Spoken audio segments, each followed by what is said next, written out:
You're watching the Sporting Time Show with host Doug Thompson. Sponsored by Jewelry Barn and Pawn Shop.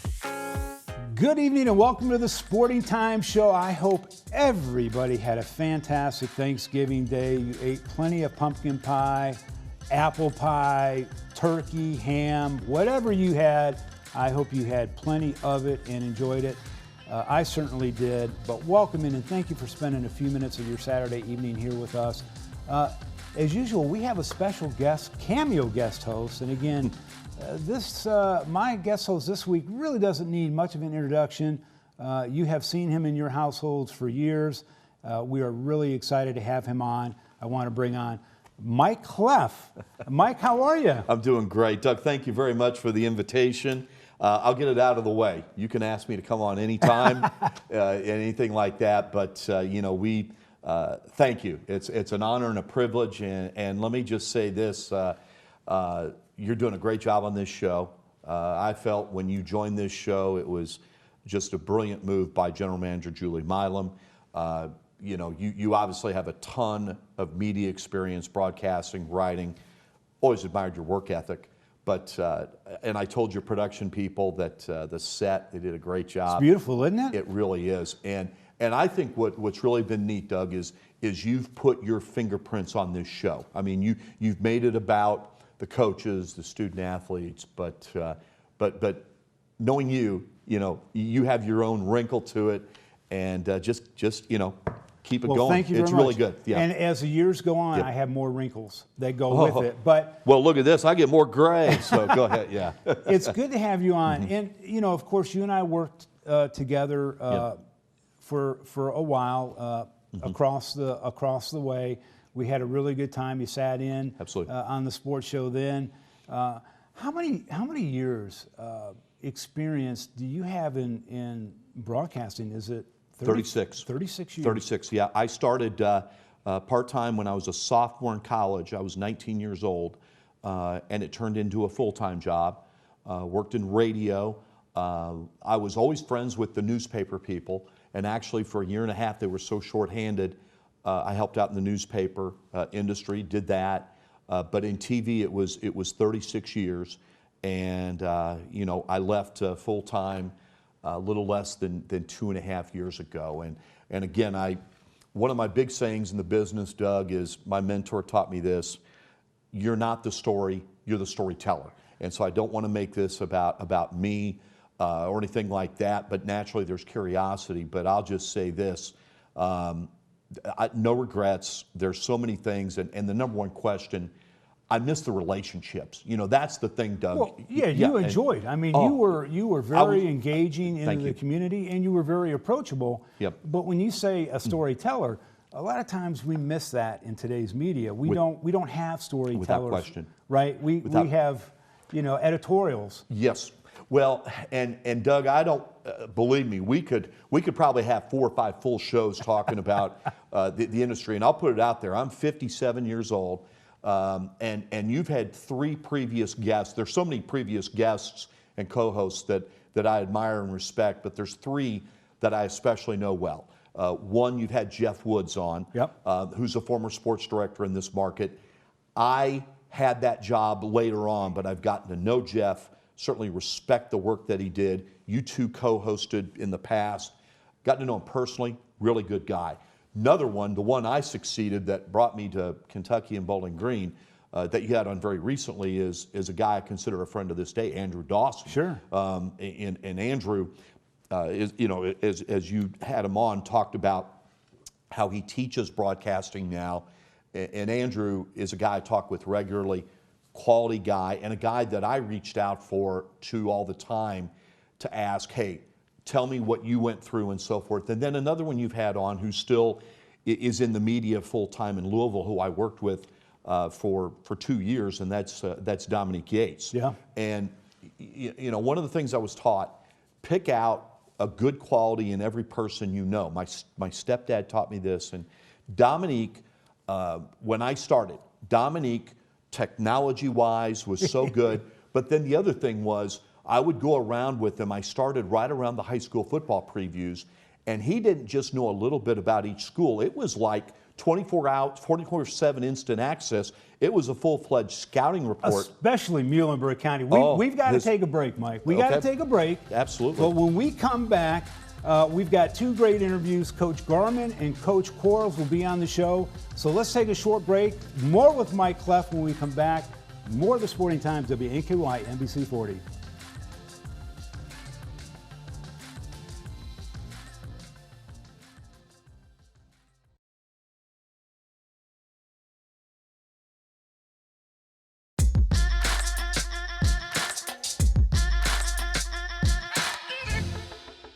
Welcome back. Well, since 1999, my next guest, their team has reached the semifinals for the 5th time in school history. I want to welcome to the show the head coach of the Glasgow Scotties, Jeff Garman. Coach, welcome to the show. Thank you. I hope I got that stat right. I think I did. I think you did. So, congratulations on a very exciting region championship game. We kind of talked a little bit before the show. You said it. They got a little further ahead than you wanted to, but at the end, you know, it ended up fine. You win the game. Talk a little bit about celebrating a region championship, Coach, as you get ready for a semifinals match and your team getting ready to practice on Thanksgiving Day. Or what does your week look like preparing for a Paducah Tillman? Well, I mean, it's you know, with us being out of school, we'll change some plans, but you know, our plan will pretty much stay the same as we've always done all week long. And you know, winning a regional championship means a lot to us. It puts this team, the 2021 team, and their legacy out there, and we've got a little monument out there outside the field, and they'll get their year etched on that. And I think that's the 7th time in school history that we've won it. So it's a pretty big deal for our kids. Yeah, and look at even before you were a head coach, when you were the assistant coach, you had some region championship battles that came right down to the wire and didn't go your way. So I would imagine as head coach, the comeback that you had just had to be thrilling. It was, and like I said, you know, Bardstown had a really good football team. We knew offensively they were going to be really, really good.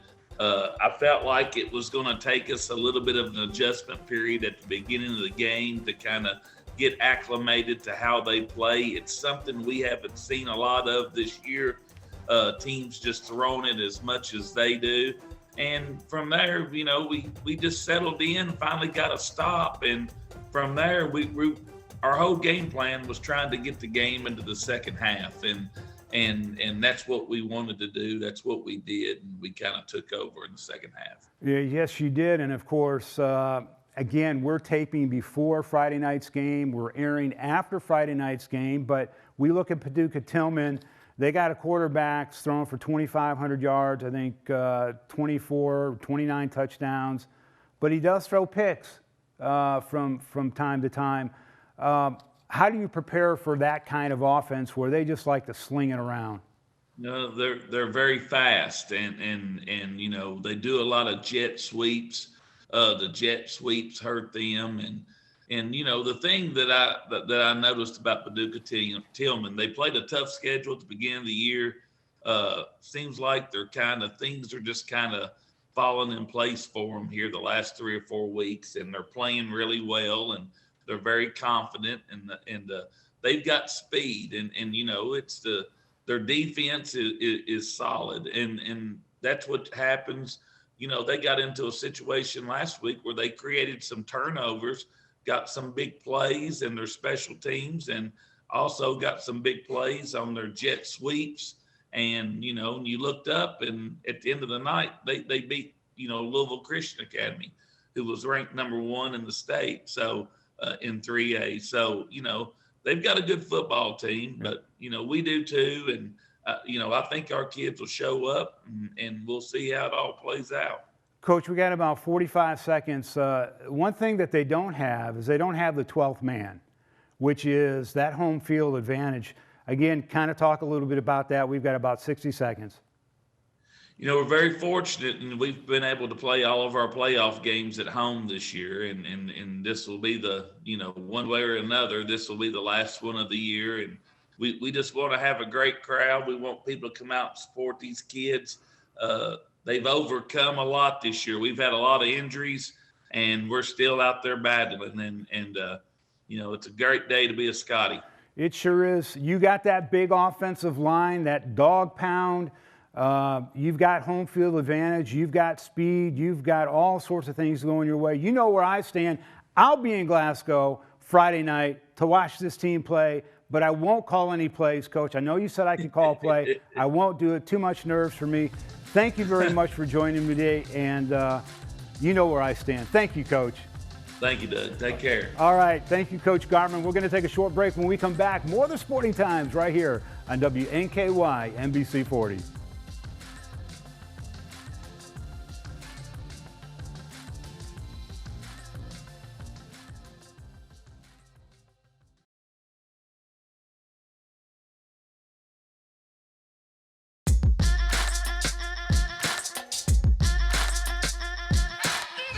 Welcome back to the show. Well, my next guest, we're going to transition from football to basketball. My next guest is in his third season as head basketball coach of the Russellville Panthers. I'd like to welcome in Coach Carlos Quarles. Coach, welcome to the show. Definitely. Thanks for having me. I appreciate you having me. Now, I looked at your schedule, and I looked at the football schedule, and there's a bunch of guys that are on that football team that play basketball. Well, how do you transition? I mean, I think your first game's November 30th. Mm-hmm. Are you going to be playing like your freshman? The good thing about our team, we have a lot of depth, and I have a lot of guys that are going to get quality minutes that are already full go with basketball. Yeah. So this will give them valuable experience until we have our entire team. So we'll be okay. You got a bunch of athletes that do play football, but they've always said that football condition and basketball conditioning are two different things. Typically in your system, how long does it take with the athletes that you have to kind of get them transitioned over to a basketball condition? So I've had a lot of experience dealing with this, even in my past at Warren Central, we had to adjust. Yeah. So it's a similar thing as far as it's going to take them close to a month to get in basketball shape, and then to get our team chemistry, probably in January when we'll start to get to rolling a little bit. Yeah. And then hopefully by February we'll be playing our best ball. Coach, I know I missed Basketball Media Day, but I've talked to a lot of the media folks out there. And this is a time of year where you start looking at teams and have conversations about who's going to be doing what or who we think is going to be doing what. Russellville comes up in that conversation as a really top contender for the fourth region this year. How excited are you with all the pieces that you have, the players that you have to get going in this season? Oh, yes, I'm very excited. I have a lot of great young men, the coach, and a lot of talent. We've took our lumps the first 2 years, but we got the foundation in place. And year 3 is usually when you start to see a little turnaround. And we want to build upon last year after making it back to the regional. So I'm very excited about this year's season. One of the most exciting players in the fourth region in the state is Anthony Woodard. Talk a little bit about, maybe how he's even grown from last year and what your expectations are of him. He's a great player. He's a great player with a great skill set. And what people don't realize, he's a very unselfish player and a team player. I think you'll see that on full display this year. He's a willing passer, but as we all know, he can go get a bucket when needed. And he's a great teammate. So I expect him to have a big role and be a big factor in our success this year. I know basketball for you is year-round. I know that becoming a head basketball coach was something that you've always wanted to do. You're in your third season. How exciting is it for you as a coach to be able to, kind of scheme your program and the X's and the O's and just, have this third season to look forward to? Yes, you always take your past experiences and learn from them, and try to pick the brains of the experienced guys, the guys who know what they're doing on every level, and you try to mold them into your own system. And the way we skill develop in the off season and during the season, meshing those two things with our players, I'm very excited on what we can bring to the table this year. How much, now you've got a new principal. We all know this guy, Coach Booth. How fun is it to have a principal that actually has basketball experience? Do you talk shop very much, or do you kind of keep him at an arm's length? Yeah, I'll pick his brain. I bounce ideas off of him. I'd be foolish not to. He's a good basketball mind. He's very supportive. Although his plate's pretty full with being the principal of the school, yeah, it makes time to lend me an ear here and there. He's also a really good broadcaster, color analyst, and of course, we're going to have him on next week, hopefully. But Coach, it has been great having you on, and we cannot wait to see what the Russellville Panthers will do this year. We got about 15 seconds. Yeah, I definitely appreciate the love and just getting a little notoriety for our team. We're very excited, and we're ready to let everybody know we're here. We're ready to compete. Oh, you are here. Thank you, Coach, very, very much. Have a great season. We're going to take a short break. When we come back, Mike and I will wrap things up right here on WNKY NBC 40.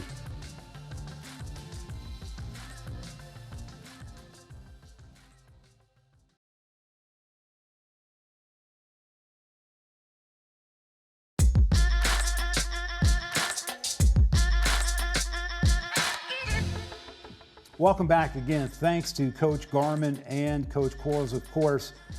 It is Saturday night. We taped before Friday night's game. We do not know the results of any of the four teams that made it into the semifinals. Of course, my cameo guest host, Mike Cleff.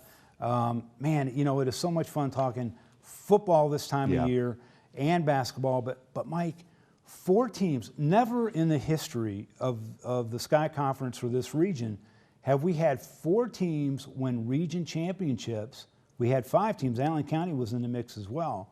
But four actually won. Of course, Russellville, Glasgow, South Warren, and Logan County, mm-hmm. right?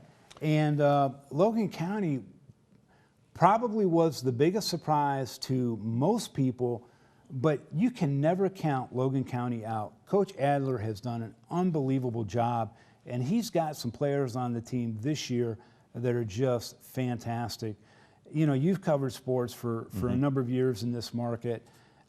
Interesting stat, and I want to get your take on this. In the past 17 years, we have had one team in this market make it to the semifinals in football. The last 5 out of 6, 8 out of 10 seasons, we've had at least one team win a state championship out of 6 classes. It's simply amazing, the talent that we have. Well, Doug, and it says a lot. You mentioned the 4 teams in there.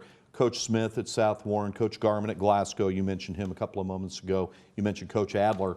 I'll tell you something about him in a moment. Congratulate. And then, of course, Coach Benton at Russellville. Yeah. My first year here, Coach Adler had just started, and it was in the midst of Logan County's lengthy losing streak. Yeah. And you could see him building something. And this did not happen with the flip of the switch. And the first time I met him, you could tell this is the right guy for the job. But again, I felt the same way when I met Coach Smith, when I met Coach Garman, and of course Coach Benton was an assistant coach when I started. But it's an incredible accomplishment. They're all, you can tell, they all have their unique stamp on the program in a very good way. Right. In my time here, my first year, Bowling Green won the state championship in football. Jamel Carruthers, Mr. Kentucky football. Sure. And then Franklin Simpson under Coach Preston won back-to-back state championships. Of course, then South Warren won the state championship under Coach Smith when they were led by David Lacey and Gavin Spurrier. I was out of the business full-time, of course, when one of my favorite people, Coach Spader with Bowling Green, right, got on that run. And Doug, you've been around. You get that run going in the postseason, and I just felt like Bowling Green had good players, but they were surfing that wave of adrenaline, and it just carried all the way there. And yeah, that stat you had. You've always been great with those stats. What's it's incredible. You don't have to go far. No. To find. I have to credit Perry Swack, who's one of our he's one of our guys, does a great job at compiling this stuff. Yeah. But you don't have to go far to find great athletic programs in this region. I mean, it blows my mind. It's like whatever sport you want to get into, there's tons of talent here. Well, and Doug, a question I get asked a lot, and it's a good question. Who's the best high school student athlete you've ever covered? And I said, anywhere? I said, yeah, and I mentioned 36 years. The best one, and you're very familiar with her, was Anna Haddock at Greenwood High School. I can't believe you just said that. Greenwood girls soccer, who's just absolutely playing sensational at Auburn. And just, you want the full package.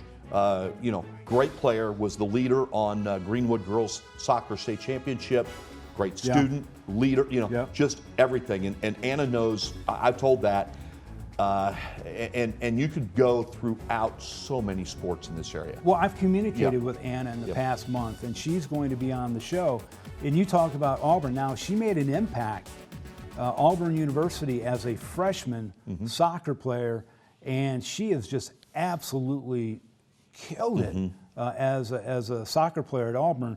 But it's very interesting, Mike. We've got about 45 seconds. Okay. Time flies when you're having fun. Absolutely. Isn't that the truth? Yeah, that is so true, Doug. Yeah. And again, thank you so much for having me on.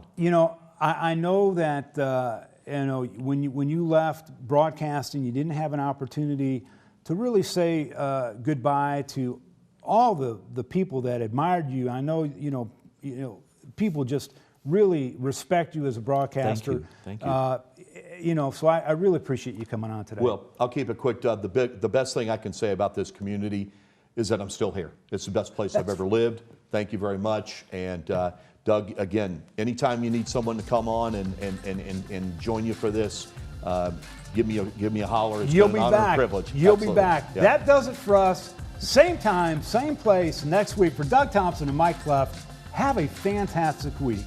Good night.